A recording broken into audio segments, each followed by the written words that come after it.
శిల్పక పండ్లు తేనె మామిడి పండ్లు తీయంగా దిందామె తీరొక్క పండ్లు చిలక నేరేడు పండ్లు కాపంలో ఇచ్చిన మక్క కంకులు అవి పాల కంకులు కాల్చుకొని తిందాము కందికాయలు పచ్చి పల్లికాయలు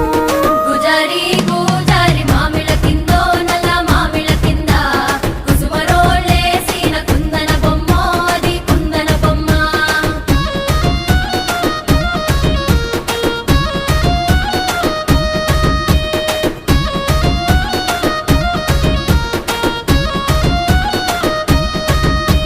బెస్తలు పెట్టిన పచ్చి చేపలు